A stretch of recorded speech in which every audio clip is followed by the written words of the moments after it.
My name is Gerhard Maschkowski. I am a survivor of the Holocaust. In fact, I lived 12 years in Hitler's thousand-year Reich. I was in labor camps and I've survived Auschwitz. And proof of that is this. I never lost hope to stay alive. You can spritz your hands. Bitte. Bitte? Clean your hands. Clean your hands. Uh-huh. It smells good. There you go. Perfect. Sanitizing. Yeah. Dr. Bronner's, what would I do without you? Great product. All right. Hi, I'm Sandra Scheller with the Chula Vista Heritage Museum, the South Bay Historical Society, and I am including the San Diego Jewish Federation and San Diego Jewish Family Service. I want to reach out to you. We have a show called Our Lives, Our Future. Yeah. I am with Gerhard Maschkowski. What a pleasure it is to be with you, to have had lunch with you, and I'm sorry we have to put the shield up. Gerhard, you are an amazing, amazing person. I would like to start with where were you born, when were you born, and bring me up a little bit, okay? Okay, I was born in Germany near the Baltic Sea, Danzig. Okay. Near Danzig. Okay. And I was born in 1925. And, well, I had a very nice childhood, as you can maybe see on the picture. Absolutely. When Hitler came to power, all that ended. I was a dirty Jew. I was kicked out, kicked around with my classmates there were 3 other Jewish people in there. When did you realize it? When did all of a sudden somebody come to you and say, you're Jewish, you can't participate in anything? 1933. In 33, were you actually... I was 8 years old. You were 8 years old. One day you're eating an ice cream. The next day you can't do that. You can't go to school. You can't go here. No, to school I could go, but I had to sit in the last row, and the teacher came in brown shirts and, raved about the Jews, how bad they are. Mm-hmm. And the children I played with didn't play anymore with me. Mm-hmm. All of a sudden, you're used to playing with children. I'm the damn Jew. I was young. I was only 8 years old, so... You're 8 years old. Children don't want to play with you. You're in the last row in the school. Did you really know what was going on, or only until afterwards were you able to put your timeline together? Well, the details I didn't know. I knew... my parents told me also that the Reichstag was burning, which is, the Reichstag is the equivalent of the capital. 1938 was Kristallnacht. How did you find out about Kristallnacht? That was in November. Because they smashed my father's showcase. My father was well known in the neighborhood because he's a blind man. And they knew behind it. How did your father become blind? Christmas Eve, 1916. He was doing guard for his comrades who wanted to be under the Christmas tree. And he was Jewish, so he doesn't need a Christmas tree. So he went on guard. And that's when he got blinded by shrapnels. He lost both eyes. Both eyes were glass He eyes. was doing a duty... For his comrades. For his comrades. For the goyim. So you always knew your father being blind? Yeah. My mother married him blind. He has never seen her or his children physically. How did your father... I've seen the synagogue burning, okay? You did see the synagogue? Oh, sure. My gosh. I went with my father. That they wouldn't dare attacking him because they knew he had the Iron Cross and all that garbage.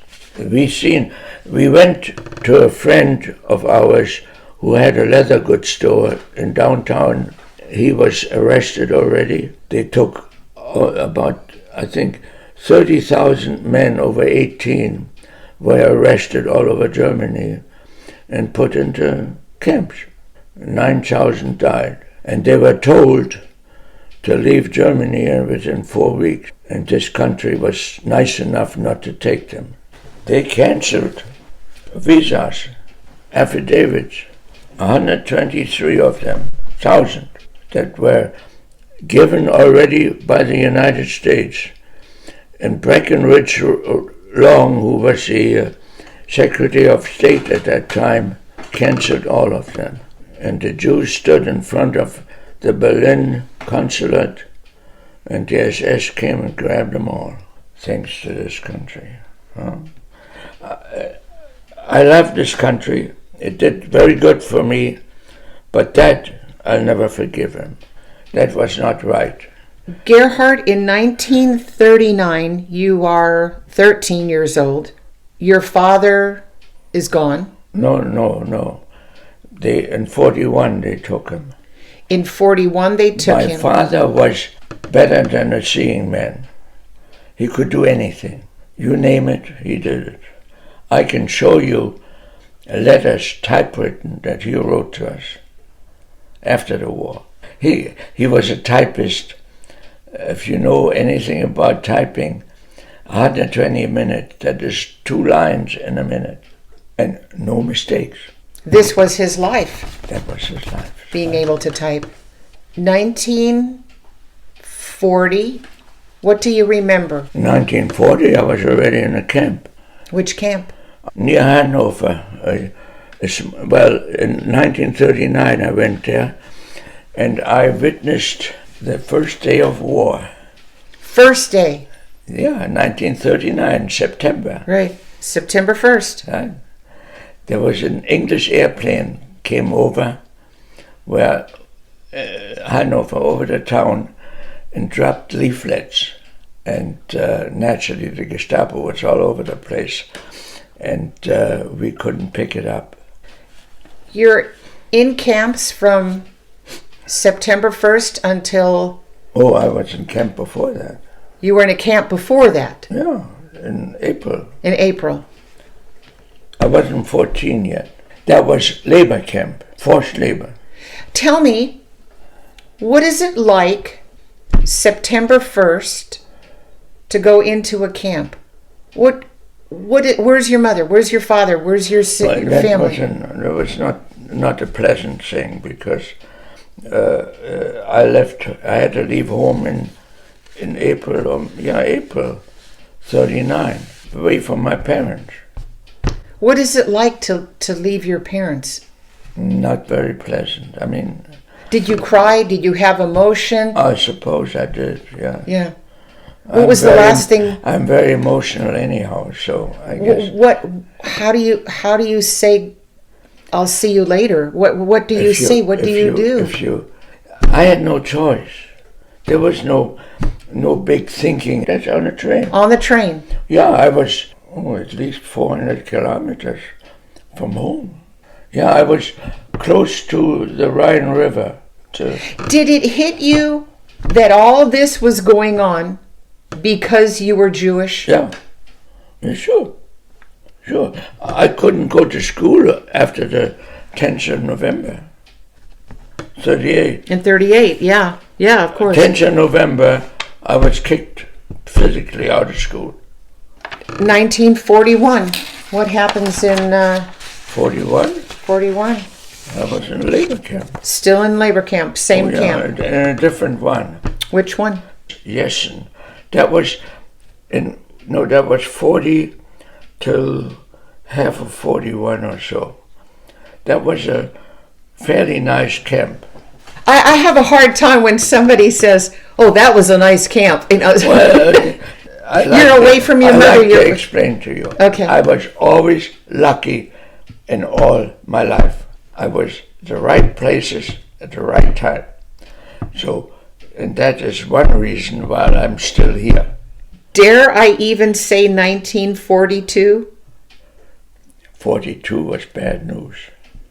That was another camp, which was, we had to work for the city. Well, we had to do everything that the city needed. Streets, parks, woods, whatever. What did you wear? Cemeteries. What did you wear? What clothes? Your own clothes? My own clothes. Or did somebody give you the clothes? No, my own clothes. Do you remember a suitcase? Do you have the same clothes every day? I had a suitcase, but we didn't get any new clothing. So we had to take care of it well. And I had nice clothing. I had good shoes, 2 pairs of boots. I was well equipped. Lucky. And bad news, but lucky. Yeah. Yeah. For instance, we were working for the city, and they told, I was detailed to the cemetery. We had to dig graves, not for us, for them. Thank God. People died. Sure. We had to, and we were standing, after we dug the graves, people come and all that, and have a ceremony, and we had to stand behind the bushes to, if sand falls in, we have to take it out because... The casket goes all the way down, right? The casket, yeah. So 3 or 4 guys together, we always were friends.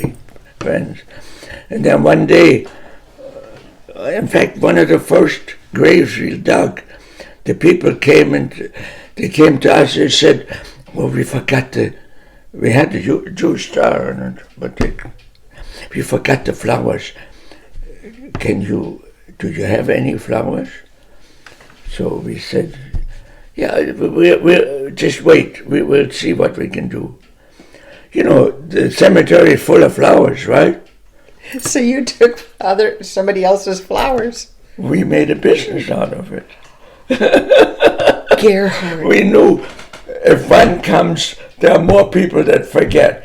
One thing that people had during the Holocaust, the only thing, hope, but was there an opportunity? Yeah, sure. You found an opportunity. Sure.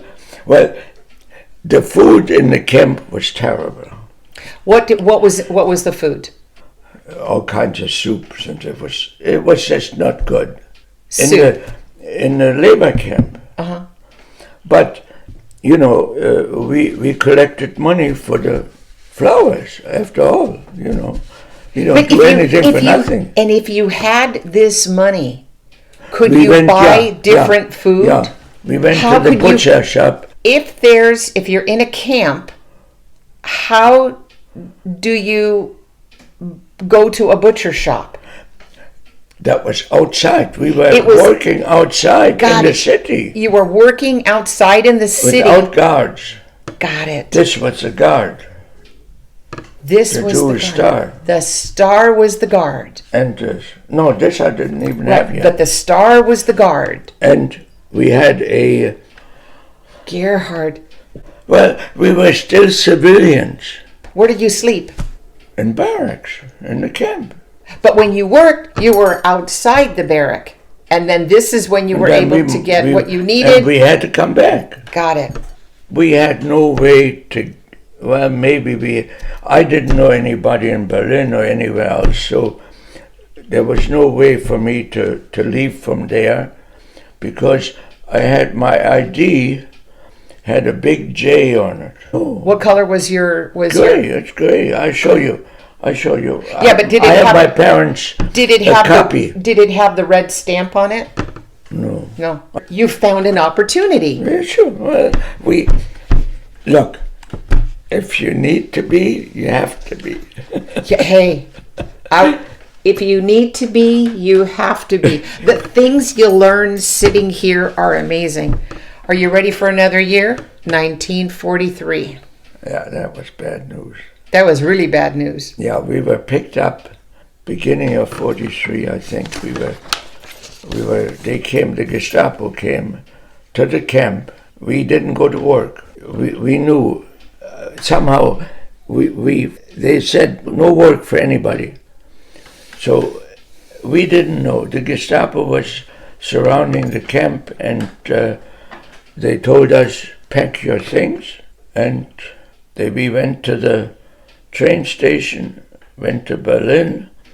In Berlin, we were there is a Jewish school that in each classroom were 50 people, and when they had 1,000 people together, we went into the cattle cars with a little bucket in the middle for hygiene. We were taken to Auschwitz. In 1943. We didn't know any of this until it happened. We were told we are going to the east to work. So, what's the difference where we work? We have to work. Did you still feel every day, I want to be with my parents? My parents were not in the picture. None. You don't even think that. You just go from day to day? You know, you think about it, but it wasn't very important. We were 200 in the camp. Right. We were transported to Berlin by train and walking. Correct. To this that used to be a Jewish school. Right. You were in a Jewish school in Berlin, waiting for other people, but you didn't know you were waiting for them. We were put into these rooms, men and women together. It was okay. I was with my girlfriend. Well, I was what? How old was I then? 16, 17. Yeah. So, well, we go to work to the east, so big deal. So we were sitting there, and then 100 in each cattle car. 100? There were always 10 cars, 10 cattle cars with a steam engine pulling to Auschwitz. We were arrested on the 8th of April, 1943. And we got to Auschwitz on the 20th of April. That is Birkenau, you know. Birkenau, Auschwitz was a camp, Birkenau was the selection. My parents and my wife weren't very nice. You have your girlfriend with you. Yeah, sure. But this is your wife? Was this Ursula? No, okay. no. So you had your girlfriend. You get to Auschwitz. The cattle car stops. What happens? Well, they opened the door and they yelled, "Raus!" Raus! Yes. So we had to jump out. And they had a little, like, chicken ladder, you know, for the older people to get down. And then we were separated. Selection. What were the different selections? We were a working camp. We were all workers. In other words, we were told also to dress like workers. So the selection for most of us, we had a few old people that didn't make it, but for most of us, we went to the right. Women, children, old people went to the left. The left means gas, the right means work, which we didn't know until we were told, you see the smokestacks? That's where you're going to go. Did your girlfriend go to the right or the left? Left. But you didn't know. But they only selected women that they needed. Most of the women and children and old people older than 35, okay, and younger than 14 went to the left. But they selected, sometimes if a guy looked like 20 and he was 40, he went through. He went to the right. To the right. Yeah. Did you see Dr. Mengele? I don't know. You don't know? Whoever it was. You think we would look at him and watch him and do what? Oh, there's Doc. Yeah, right. You think you know it? Right, of course. Your first day in Auschwitz, what is it like? Cattle car opens, they've already selected you. What happens after that? They took us to another camp, which was about 5 kilometers from Birkenau. Okay. Now, Auschwitz was a concentration camp. Birkenau, they did have barracks, I think, but only for the people that worked there. Birkenau had 4 and then 5 ovens, and I guess 4 or 5 gas chambers too.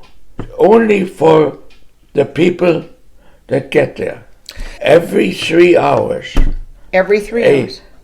train comes in with 1,000 people. That is how they can figure out that 1,100,000 or 250,000 people were gassed in Birkenau within a year, 2 years. They shut it down in October, November. Every 44. hour, 1,000. Every 3 hours. Every 3 hours, 1,000 people are coming there Well, that's the only way you can do to figure things you out. figure it out. Go on a computer. Go figure it out. It'll work out. Did you have a suitcase? Did they take your suitcase? Did they give you clothes? What happened? That all stayed in the cattle car. It all stayed in the cattle car. That was then cleaned out by other inmates. Excuse me, how did you get your photos? From my brother. From your brother. Well, he went to Israel, to Palestine in 1939. That's the only way. That's the only way. Maybe from my mother too, because they were in Theresienstadt. They could take a few things. Whether they took the pictures or not, I don't know. Gerhard, here you are, 1943. You're in Auschwitz. You get selected. You're in your clothes that you had. What is the evening like? Your first night in this horrific place? Well, it was not night. During the day, we were shipped to another camp. Bunamonovitz we were building a refinery from coal to gasoline and byproducts, which we didn't know what that was, but we found that out later. We got there and we were told to undress.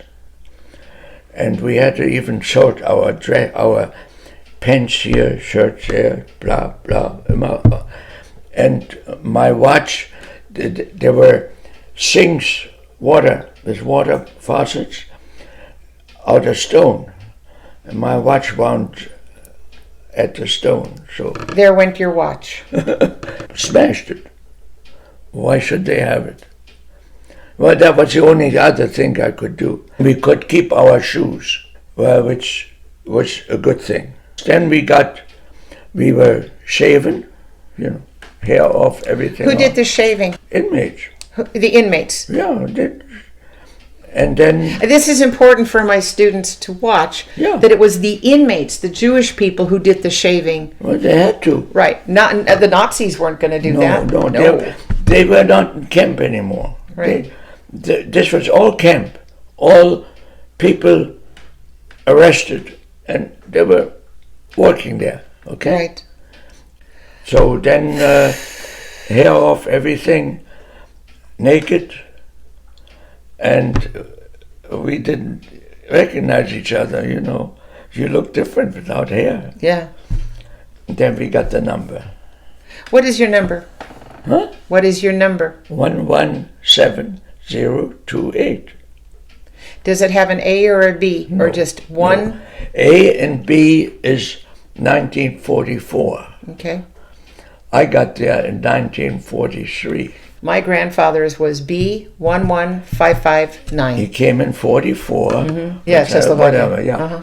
That was, A and B were in 44 because they ran out of numbers. So they started with A and B and low numbers. What is it like when somebody grabs you and puts this on your body? What you don't think about it, do you? We were in a daze. Total daze. That's complete. I mean, here we were told you take a shower and everything comes off, and then they put a number on your arm. We didn't know what happened to us. How long did it take to get the number, and who put the number on? Inmates? Yeah, sure. Inmates put them on. Yeah. You see, this is not tattoo. This is punched in. Yeah. You can tell on that there are points. Right, were there points? There are My points. Gosh. See? If you take it, see? Right. It's not continuous, it's points. And they punched it in. I remember that they punched it. And I And you remember didn't even think. each point had a drop of blood on it, because that was a sign that It went through. went through. You know, we were numb. You're we didn't- completely We were numb. still human beings, you know. Yes. But you couldn't think about that. We were not thinking of anything. We just amazed. We were flabbergasted about what is happening here. Did you think it was just a nightmare, or did you understand this was just... Well, no, it wasn't a nightmare. The ride in the kettle car was already bad enough. How long did the ride take? No idea. 2 days, 3 days? You don't remember Could how many be- days could and be, nights? We don't know that. No food in the cattle car. No.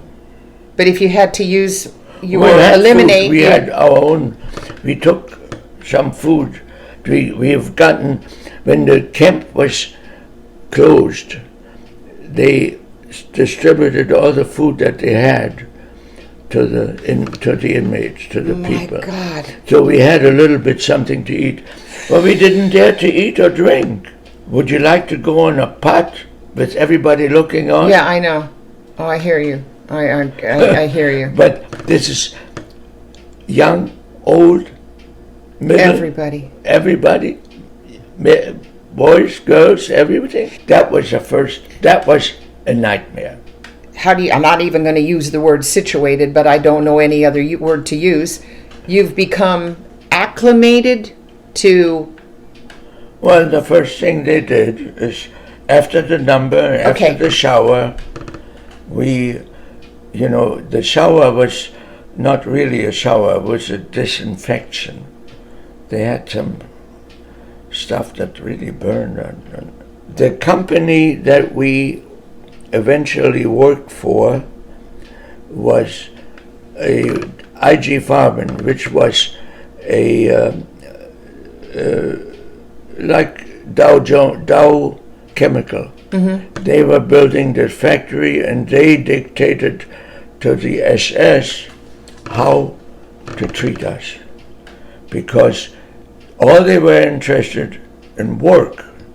Now, if you don't treat people right, they don't work, right? Correct. And if you don't feed people, they don't work. Right. Okay.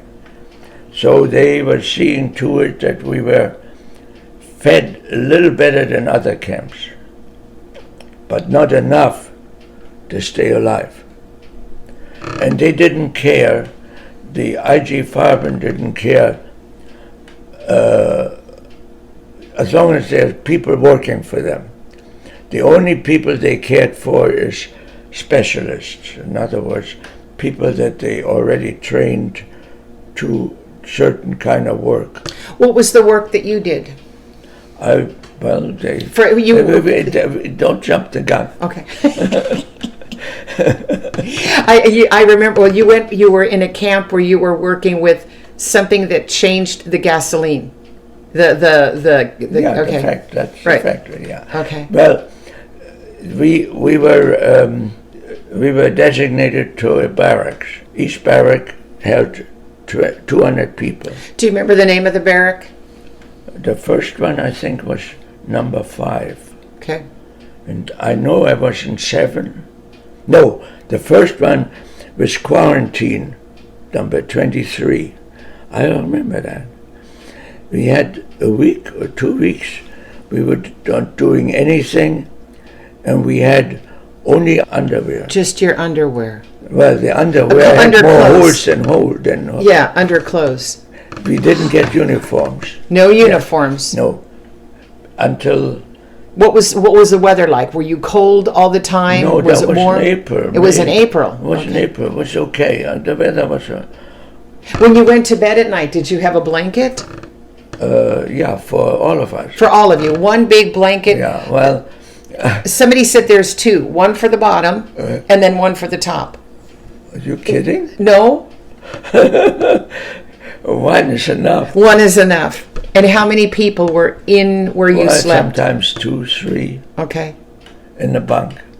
That was a week or two, and then we got assigned to different barracks. I think the next one was number 5, I'm not sure. Which is, the camp was still small. There were only 5,000 or 6,000 people in it. That's small. What did they feed you? More soup? Soup. Yeah. And, we had 3 meals a day. Of soup? No. We had breakfast, lunch, and dinner. All in one. That was it, all in one. No. We got breakfast. Yes. Separating into work details, and we counted again, and then we marched out to the workplace. Well, the first day was bad. I almost got killed there, but I became an electrician. First, I had to work in another detail that was digging trenches and put cable in it. You know, the cable that they have on these big rolls. Well, we had to, every 5 meter, one guy carried it. And I was very nasty. I was always looking for the tall guys, and me in the middle, so I could carry this way. Yeah. You're smart. What? That was necessity. Necessity. Nothing smart. Yeah. You found, okay. Why would I carry so much? Right, you've got these 2 tall guys on one side, and they're in the middle. Yeah, I wasn't that tall. I was there 2 or 3 weeks, and then somebody hollered for electrician. Well, I was an electrician like other people are farmers. So I didn't know anything about it, but here I am. And I worked, it happened to be to work, this work detail worked for Siemens. You know, Siemens. The guys, all the electrical appliances, Siemens, right? Same company. And the capo, you know what a capo is? Yeah, the person who's in charge, the supervisor. Yeah, he was a doctor from Vienna. He was a nice guy, was okay. Commando 79. We marched out, and the first day I was there, we looked around, and the engineer was there and all, and most of the people didn't speak German. They were mostly Polish Jews, and the engineer was from Berlin. I speak German, you know, and he needed me to tell other people what to do. So I had a good job. Wow. I worked in the office. Wow. That's 43. Well, why do you think I'm alive? You found an opportunity. There you go. You kept for the opportunity. I was always lucky. Yeah. Do I even say 44? Oh yeah, 44 was same thing. 45? No, 45. 17th of January 45. All hell broke loose. Tell me about that. Death March. Death March. And I mean Death March. Tell me about it. Well, we were 3 guys together, and we were all in pretty good shape. We all had good jobs. And we always shared all the food. At one time I had SS food. You know, that's very good. Oh, of course, because you were in the office. We shared that all. So we were pretty good shape. We had a choice to make. Are we going to hide or are we going to march? We didn't know march, death march didn't show up.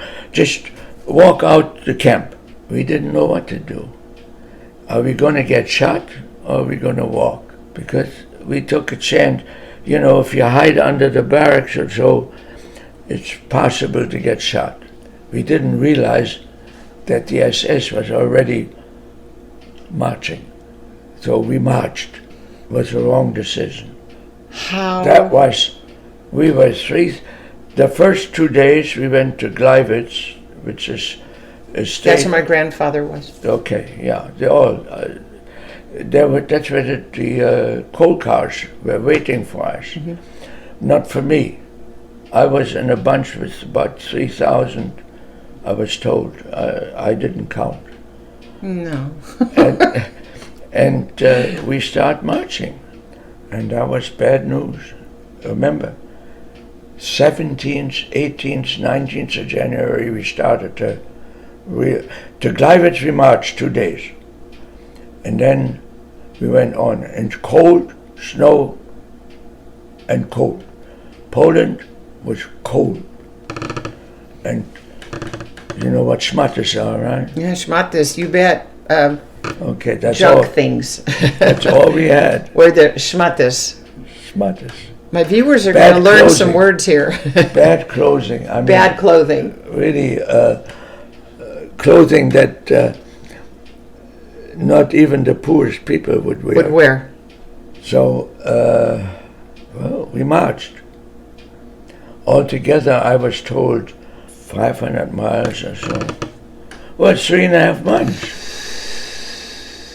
And whenever one went, walked out of line or fell, was shot. And we took their clothing. I had 4 or 5 layers of clothing at the end. I picked it. You picked it. Somebody fell and... Well, they don't know. It's not a pleasant thought. No. But we didn't think. You just did. We didn't think. Right. It was necessary, so that's it. We didn't think. All we were concerned with to stay in line and not fall. Did you ever think, this is a story and it will be told one day? Or you just didn't even think that? No, we said that, the 3 of us said, whoever is going to stay alive, they better tell them what's happening. Did the other 2 survive? Yeah. Did you remain friends with them? Well, by phone, yeah. By phone? Yeah. Are they still alive today? No, we met in 1983 in Washington, D.C. So you're marching 500 miles. How does it come to a change? Well, to begin with, I had boots, riding boots, when I got there. My parents, for some reason, had organized riding boots for me. I got them, when I left. Because you did tell me that you had really good shoes. Yeah, riding boots. Mm-hmm. I had them on when I went to Auschwitz, Buna. Uh-huh. And the capo came and he said, I want your riding boots. I want your boots. Deine Stiefel will ich haben. And hast du das gegeben? No. Nein. We told him, yeah, sure. I wanted to get rid of him because it takes 2. One to hold on and the other one to push him, to get him off. I was glad to get rid of him, but he came, he said, yeah, I want your boots. Yeah, sure, you can have them. We want bread for each one of us and a pair of good shoes for me. Okay. So he left and he came back with a little piece of bread and a pair of shoes that wouldn't last a day. We told him to get lost. We were 3, he was 1. So power didn't mean anything there. No. We would have, if he would have tried anything, we'd have taken care of him. We were still... Nice and strong. Oh, yeah. Gerhard, you're still nice and strong, okay? So after 2 or 3 times, he came back with a pair of shoes that lasted me to the last day. To the last day. I mean, leather shoes with leather strings, the sole that thick, all leather. I mean, and big enough to put, socks. How long did it last? We put in, I got a hold of cement sack paper. That's the best insulation. Of course. And it fits in the shoes. Into the shoes. I always had warm feet. So, look, I was lucky always. So, those shoes were my lifesavers. To walk in snow and ice, the snow buckles up on your shoes, not on leather. You started the death march with how many? And how many do you 3,000. think? And how many ended? I think they told me there were 200 and 120 died because they started eating so much that they just... Exploded. You can't do that. No. I was lucky. You see, I was always lucky. I wound up in a camp with only people that didn't speak German or Yiddish or anything. Hungarians. And I was German, so I was at fault. Germans at fault. There was another guy who was a German, but he didn't make it. He passed away the morning of the liberation. He passed, say that again. He passed away in the morning of liberation. Of liberation. Yeah, we were together in a bunk. Okay. So you had a friend that on the last day, when liberation, he died. He was not a friend. He was a German Jew. That I don't know where he came from, whatever. He was there and he didn't make it. He was finished. I mean, we were undernourished. I weighed, from what the hospital told me, 35 kilograms. And I was almost 20 years old, 19. That's like 70 pounds? 80 pounds? Yeah, I was nothing. No, of course. No. Now, let me ask you. Okay. Let me ask you. Liberation. Yeah. You're marching, you have your shoes, the shoes fall apart. How do you know it's liberation? Did somebody say you're free? Did the Russians come? What exactly happens? We're getting there. Okay. Number one, I had shoes that lasted to the last day. Last day. I had them for a long time, even afterward. Oh, they were good. Do you still have them? You couldn't wear them? No. Okay. I wish I did. I wish I had my uniform. Yeah. Well, anyhow. Did you wear the stripes?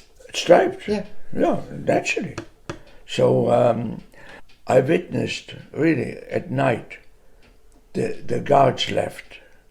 Because we heard the Russians rumbling, the tanks, they make a lot of noise and shooting. And they were very close, maybe 20 kilometers or more or less, the Russians. Wow. Naturally, the Nazis left. What, they want to get caught by the Russians? You marched, and then how did you know that you were to go to a camp? On the 23rd of April, okay, I gave up. You gave up? I gave up. I told my friends, this is it. They were carrying me, so I said, no more. Leave me. So they gathered all the guys together that couldn't make it anymore, put us in a kettle car and took us to another camp. That they didn't shoot us, I don't know why, but they didn't. Well, they didn't know what to do with. In my opinion, is they didn't know if they shoot us, what to do with our bodies. They weren't just about to dig graves for us, and we weren't able to dig graves for us.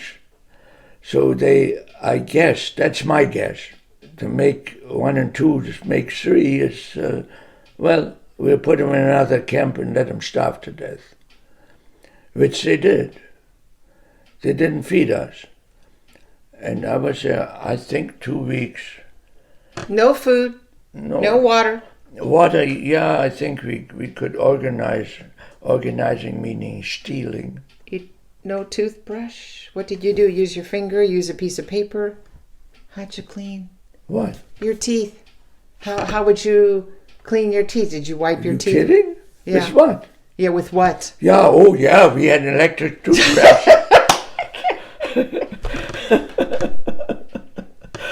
Students need to understand that you did not have anything. You were shaved. There was nothing. Well, shaving I didn't need because my nothing grew. Right, nothing grew. You had no nutrients. There was nothing. No.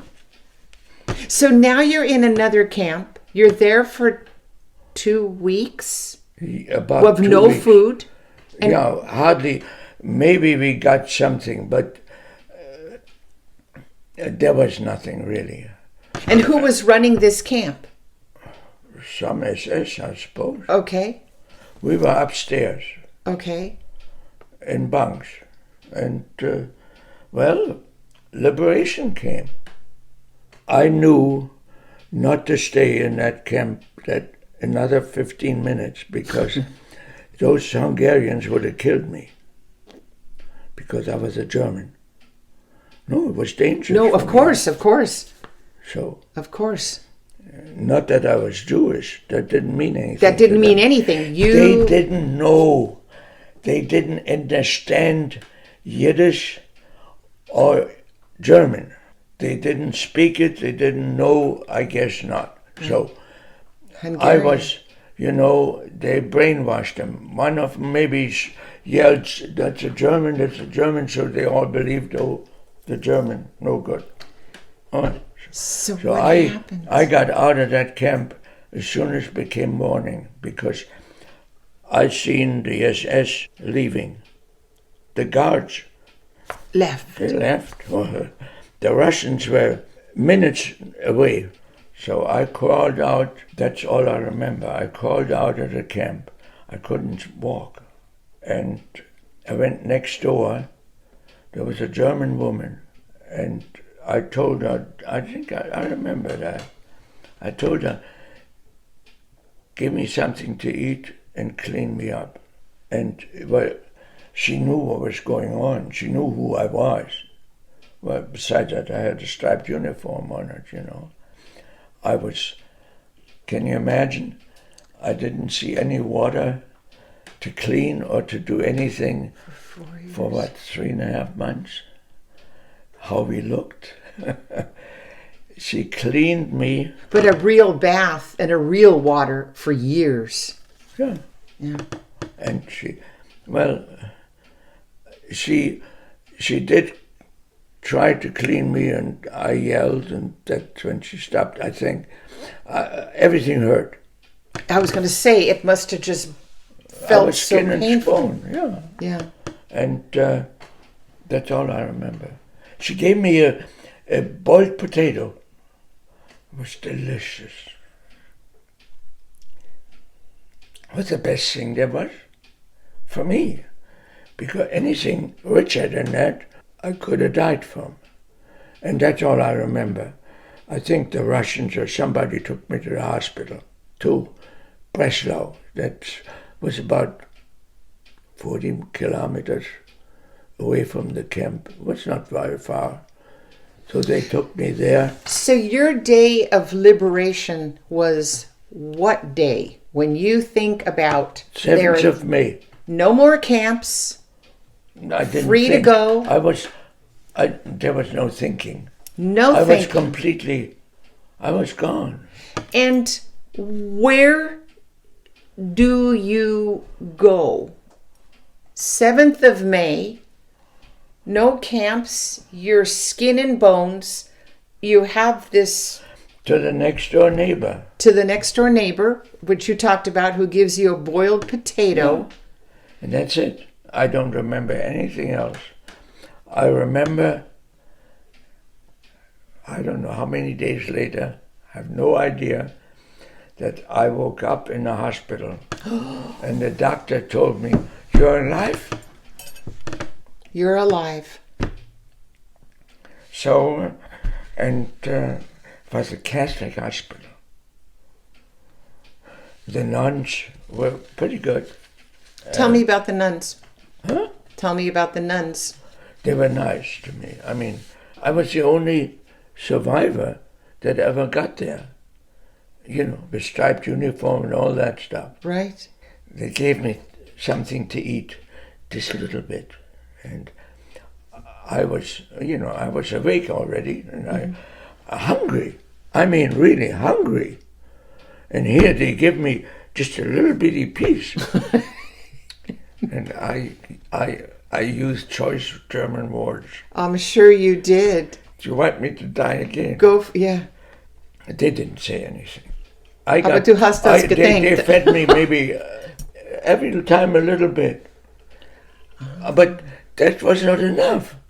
I was really upset. I remember that. I was hungry and they didn't give me anything to eat. Here you go. Ein bisschen. Oh, I ate everything that came around. I couldn't walk. I couldn't do anything. Otherwise I would have gone to the kitchen.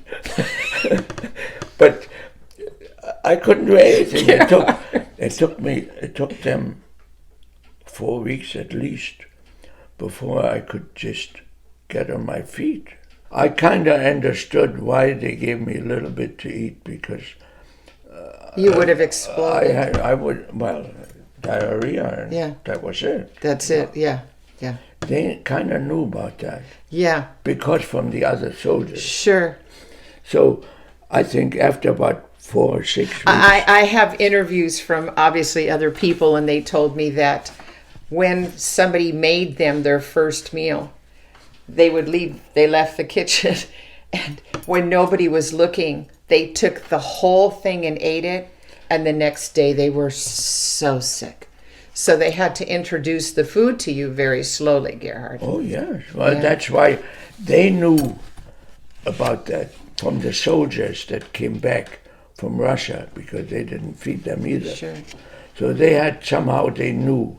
That's my opinion. I mean, nobody told me about that. How did you get from the hospital back home? Is that what you did? That's coming up. Okay. After about 4 or 6 weeks, I could walk. I figured, well, Your muscles must have been so sore. Okay. So you wanted to inspect the town. Inspect the town. There was the hospital kind of was close to a marketplace, a big place. Right. And, well, I walk. I figured somewhere I must have found a Jew somewhere. Did it hurt? Huh? Did it hurt? Or was it okay? I was already in pretty good shape. I mean, I probably weighed 100 pounds or more. And you must have had strong muscles after... Well, I was worried. I mean... Right. The muscles, well, they were not there anymore, I don't think. I don't know. Okay. But anyhow, so I walked, and I was on the marketplace, and all of a sudden, there was a Russian officer. He said this. I didn't understand. Иди сюда. Yeah, come here. He said, come here. You better go. If he calls you, they have guns. Right. So I go there, and he said, Bist du Yid? You understand? Are you Jewish? Yeah, I do. He says, are you Jewish? Bist du Yid? I said, yeah. He was a Jewish Russian officer. He said, come rein. He said, come in. He was in front of there was an entrance there. Right. And he took me downstairs. Underground, there was food to no end. He said, nimm sie. Take whatever you want. Nimm sie. Yeah, whatever you want. Yeah. I said, I can't carry anything. I'm too weak for that. But can I get the nuns? I'm in the hospital. And we get something to eat? Sure, come on. So I went to the hospital again, and I got the nuns. They had a little wagon, the kids have those. Take it and we'll get some food. And they said, are you crazy? In German. Bist du verrückt? Ich sage, no, da ist viel zu essen. We can eat a A lot. lot to eat. Mm-hmm. They said, okay. They didn't believe me. They thought I was... Mm-hmm. So we went there, and boy, their eyes popped out when they seen all that. Of course. And I told them, I said, you can take anything you want. So they took. We went there every day. Well, the hospital had a lot of people in it. Yes. And then I went to Mother Superior, and I asked her, I said, I know you have been very good to me, but I'm very good to you also. I'm feeding you. Because of me, otherwise you wouldn't have gotten it. But there's one thing you got to do. If there's SS in here, they got to go. I'm not sleeping with them under one roof, and I'm not feeding them with my food. Oh boy. Was hat sie gesagt? Did she yell at me? I said, well, whichever, it's up to you. If that's the last time you go there, fine with me.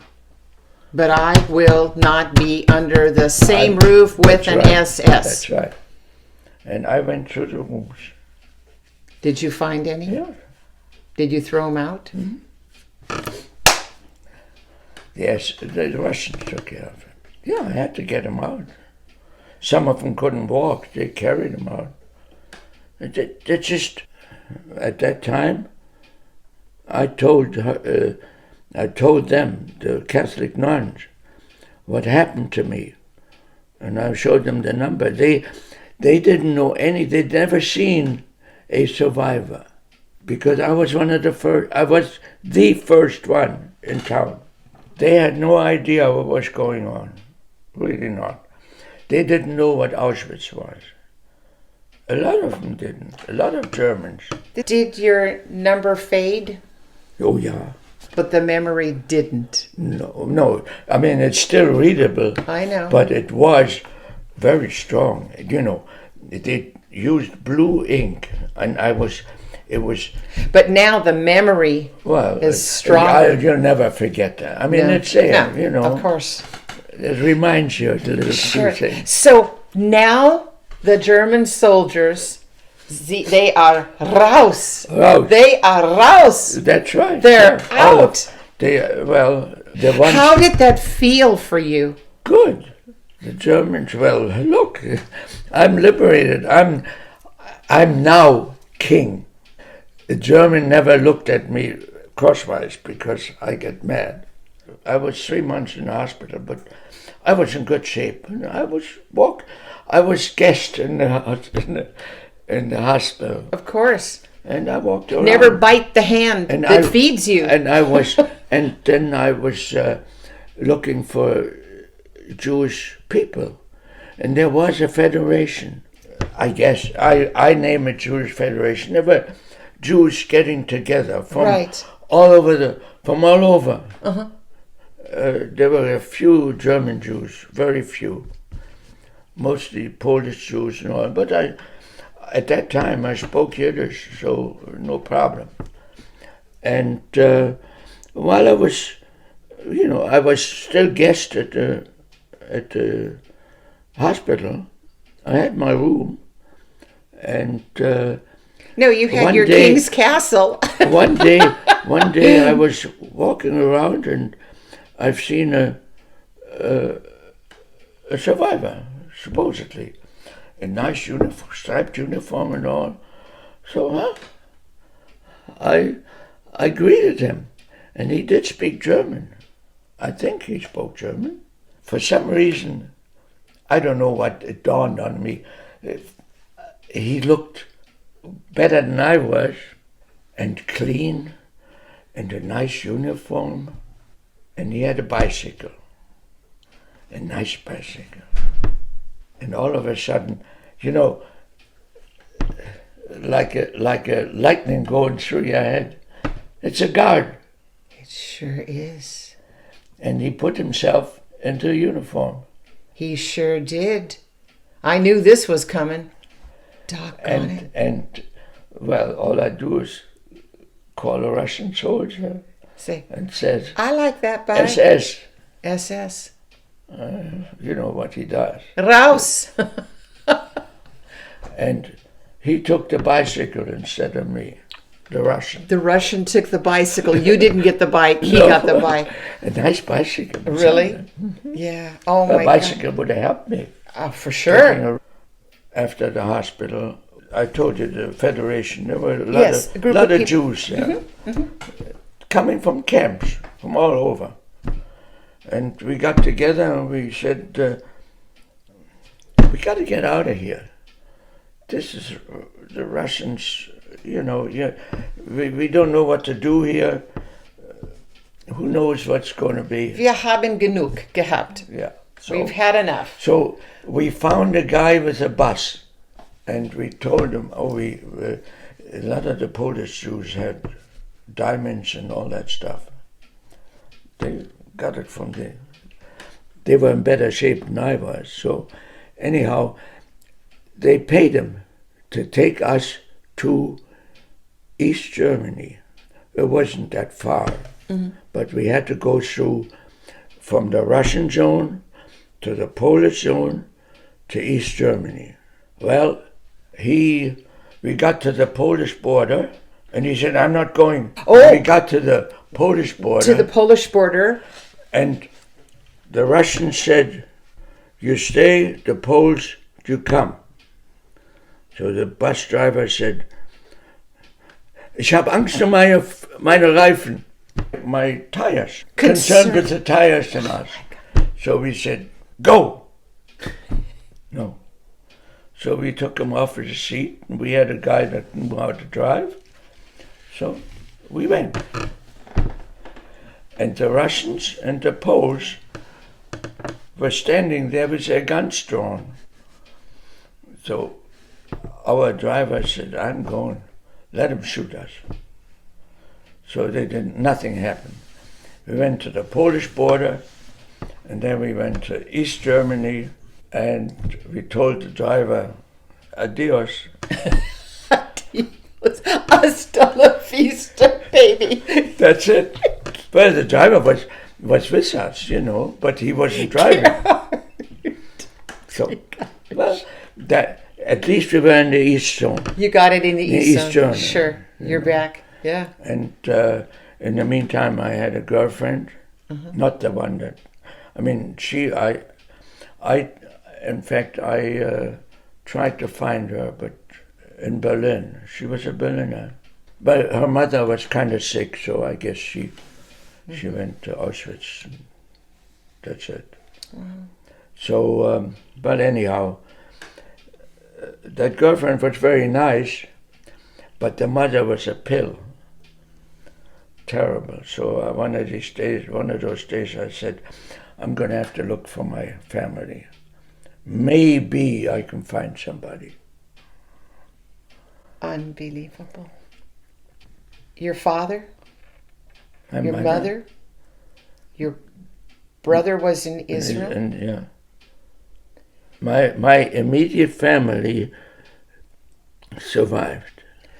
What did it feel like, if you can remember, to get that hug from your father and your mother? Because your father couldn't... My mother didn't recognize me, but I was really their son. And my father couldn't see me anyhow, and my voice was completely different. You know, from 13 to 20, that's a long time. Were they shocked? Yeah. They didn't think I was alive, because a guy I was in camp with before Auschwitz, in labor camp. Yeah. He had found his mother there in Deggendorf. That's a displaced person camp. Where did your mother and father end up going? Where were they? Did they escape? Theresienstadt. No. They were in Theresienstadt. They came from there to Deggendorf, to the displaced person camp. How does one go into... Talk about a miracle. Your father's blind. He's in Theresienstadt. Yeah. And I've never heard of anybody who could live having a disability of being blind. My mother was strong. My mother was the head in the room. There were many people in the room in Theresienstadt. She was the head of it. She took care of it. She took care of my father. And my father he was self-sufficient. But he could dress himself, he could do anything. His vision and understanding was that he was able to use a typewriter. Did he have a typewriter in? No. So he had nothing. What did he do when he was in Theresienstadt? I guess nothing. Because, like, my mother worked in a children's garden. My grandmother worked in it would be, you don't know what he did. My father didn't do anything. He didn't do anything. My mother did. My mother was in charge of that room. Gerhard, do me a favor. Close your eyes and tell me what it felt like to hug your father and mother.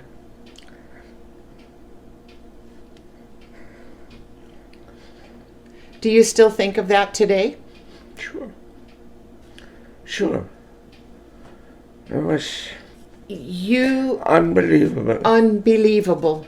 I knew my father was there and my mother because I read a letter from them in Berlin at an uncle that was with them in Theresienstadt, and they went to Berlin. And their little boy came home. Their little boy came home. In Berlin, they had a federation with all kinds of lists, all kinds of names. And I didn't find my name or my parents' name. So I figured that's it. But then somehow I figured, let's see my mother's maiden name. Let's see whether there's anybody left. And that's why I found them. I had aunts and uncles. I think we figured out one time we lost about 58 people from my family. There was an address for them. They lived right across from the Federation and on Fasanenstraße in Berlin. Have you been back to Berlin? Oh, sure. Yeah. Many times. I want to tell you what happened in Miami to us. We went from New York with a good friend of ours. He worked in the Catskill Mountains over the summer and made some money. And he came back. He said, I bought a car and I'm going to Miami. And if you want to come, you don't have to buy a winter coat. We were just married, not long. Right. And we had no children. We had nobody. How did you meet Ursula, your wife? In Deggendorf. In Deggendorf. Yeah. Because of your parents. Yeah. And they were in a displaced camp. Yeah. And your wife came from Theresienstadt. They were the first ones there. I came in October, I think it was October. And they were there in June already. Right. And your wife's father was Jewish. And her mother was not Jewish. She was Catholic. Mom's grandfather was Catholic. Okay. And the grandmother was Jewish. Okay. And her mother was then half Jewish. Half Jewish. So your wife's mother was half Jewish. Yeah. Okay. And on the other side? There were two sisters. Mm-hmm. They were also half Jewish, but they married Christians. Okay. So they were not touched. Only their children could not join the Hitler Youth. But you're... Oh. And they couldn't join the Hitler Youth because they were not pure Aryan. Got it. There you go. Now, there I go. So what happened is your wife's father was pure Jewish. Pure Jewish. But the mother's mother was Catholic. Yeah. Well, I still think that... Whatever. But anyhow, so this is how these things... How old are you when you meet her? 20. 20. And then how did you end up coming to New York? Well, I did not want to stay in Germany. Even though my parents, I should have thought about it, but I did think about it. I said, I can't live here. The Germans just, they go against my grain. I mean, sure. I don't know whether you can understand that. No, I can. Whenever I see a German, I get, at that time. Yeah. Today it's altogether different. Can I ask you a stupid question? No question. Would you sit at a table with somebody who was German, or would you get up and walk away? No, I would. Depending on what their age are. With my age, no, I wouldn't sit with them. If somebody young came to you and friends. said... I have good friends in Germany. Okay. Very good friends. No, but that are not Jewish. No. And if somebody came to you and said, Gerhard, could I please apologize for my family? What would you say? Accepted. Accepted. Yeah, well, look, what's the difference? They're gone. Can I tell you a quick story? Go ahead. Ready? My mother was in Auschwitz, and the woman guard, her name was Gertrude Heise. Okay? She pointed a gun at my grandmother. Okay? Yeah. But she never fired it. She thought that my grandmother, who was a capo, was talking out of turn. Now, normally, I don't tell survivors about myself because I'm just a second generation. And the stories are so important. Are you ready for this? Are you holding on? No. The woman, the German Nazi woman guard, is still alive. She's 100 years old. She must be young. She was born in 1921. Her birthday will be in June. And we still watch to see. She did 10 years. She was supposed to do 15 years, and she only did 10. And we're trying to figure out, was ist genug? What is enough? She has Alzheimer's. Enough. Does she go back? What happens to somebody who has Alzheimer's? 2 children. She got Alzheimer's. Yeah. Payback. Meine Mutter hat dasselbe gesagt. My mother said the same thing. She can't remember it. Let her live to be 200 years old. Yeah, let the Germans pay for it. It's fine. Well, the friends that I have in Germany... You're still recording, right, Max? Okay. The friends you have in Germany. Mm-hmm. are younger people. The best one is a couple. She is a television reporter and he is a doctor. Wow. And they are just... Ich bin der alte Knabe. So what I was going to say... They are. I was in Germany, we went to Germany since 1979 every year, or sometimes twice. She was, in her 20s. Wow. And she was a reporter, and she came to Switzerland in fact, Pontresina is a little town. You were such an amazing mechanic that you filled out an application for Eastern Airline. I wanted to become a flight engineer. But I had to become a mechanic first. Wait, so... airplane mechanic. So you passed all the tests. In Miami. In Miami.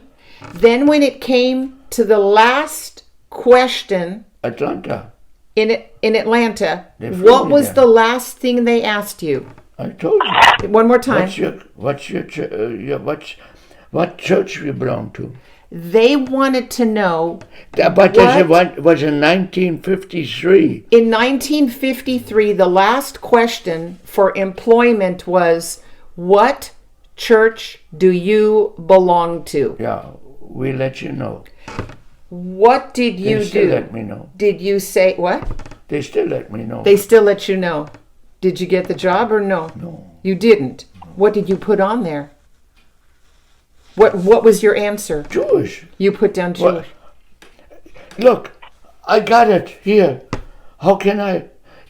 In Miami, they all knew I'm Jewish.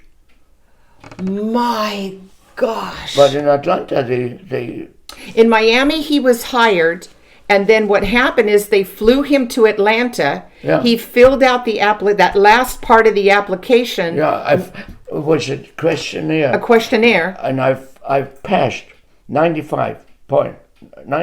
Then they asked him the last question. Yeah, in the interview. Oh, this is Delta. Delta Airlines. This is. You kidding? I thought it was Eastern Airline. No. This was Delta Airline in 1953. Asked after you passed 95% of your application. I was hired. You were hired. You were hired in Miami. Yeah, in Miami. Not to get technical here again, but that Delta wasn't based in Miami, only Eastern at that time. No, Delta was based in Atlanta. Yeah. So are you sure it wasn't Eastern? No, it was Delta Airlines. Okay. They flew me from. They flew me from Miami to Atlanta I got that. for an interview. Oh my gosh. And at about 3:30 or 4 o'clock in the afternoon, they asked me that question. I passed all the. That was the only question about religion. Everything I passed mechanically and all that. Now, Frank, aren't you glad we did? Before I forget, another quick point is, my mother was the apartment hunter, and pretty much my father never knew where his home was. But several apartments were denied because they were Jewish. Well, we had some friends. They both came from. They were German Jews, but they were in South America during the war, and they came to Miami and they looked for apartments. She was a tall blonde, Jewish, and the other one was a little shorter, dark-haired. And they hunted for an apartment, and the manager or owner said, "You I take, you I don't. You not." So what happened is, you went with your wife from New York, Catskills to Miami. Yeah. Okay, and what happened there? We went broke. You went broke in Miami.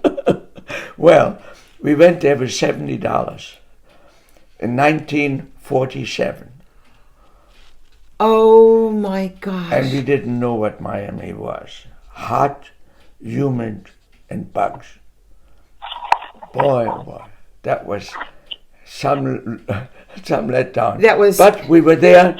We couldn't go back. We had no money for it. So I finally got a job in a gas station. And from there on, I became a mechanic. And I bought the car. You've seen that. That was when my daughter was born after that. And then I worked for Chevrolet for 10 years. And my boss was an angel. I mean, really an angel. He put me into business. Wow. I worked for him. I was the only one that could work on his car. Wow. In his shop, you know. In Miami. In Miami. And in '59, I told him, I said, his name was Anthony Abraham. I said, "Tony, I'm going to quit." He said, "Why?" "I'm going into business." "Oh, good." I figured he's going to fire me, you know. where is it? I told him where it is. He said, well, anything you want, just call the parts department and pay me when you can. What an angel. But then you went from Miami to Los Angeles. Yeah, well, I was in Miami. We were 32 years altogether. Oh, so you did very well in Miami. Well, then after I was in business for almost 2 years, and I had a customer that was a real estate man, and I always wanted to have something of my own, because I had to pay rent for that place. Yeah. And it wasn't such a nice place. I made it nicer than it was, but then he came to me, he said, I was Jerry then, not Gerhard. That's also why, the Jerrys were German soldiers. Yeah. So they call him Jerry, so Jerry. So anyhow, Jerry, you got to buy this land. I said, with what? I had no money. I mean, we had little, but you got to have it, because that's going to be the street. There are going to be a lot of homes. Everybody has a car. You got to have it. So I went all over the place. I got the money together for it. 2 lots. And I built my own shop. In 1961 and 62, yeah. 10,000 square feet, big shop. And I leased it to my foreman because he wanted it so bad. Lease it, have an income. In 69, and in 79 I had sold him the building. That's when I came here to Los Angeles. Wow.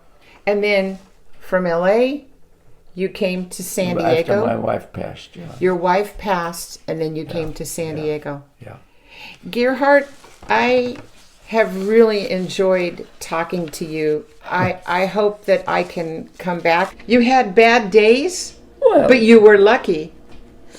That's your new name. I'm not even going to... Every time I call you up, instead of saying, hi, Gerhard, I'm going to go, hey, Lucky. I am. I'm serious. And in this country, too. I say this to everybody who I interview, but when you're a survivor and you tell a story, you become a hero. Number one. Number two, if you need anything at all, there are no miles between us. Okay? Okay.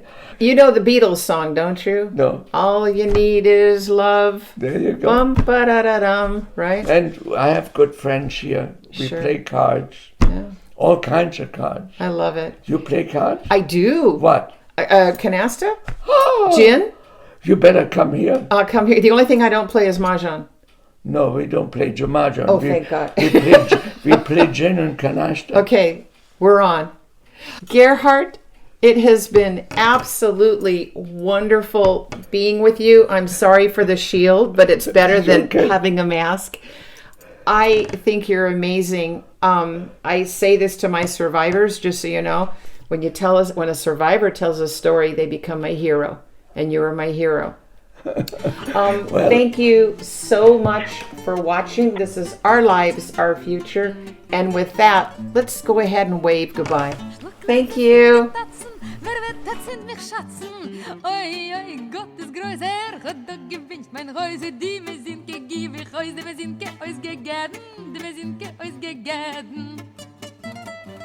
Starker Fröhlich, ich die Malke, du der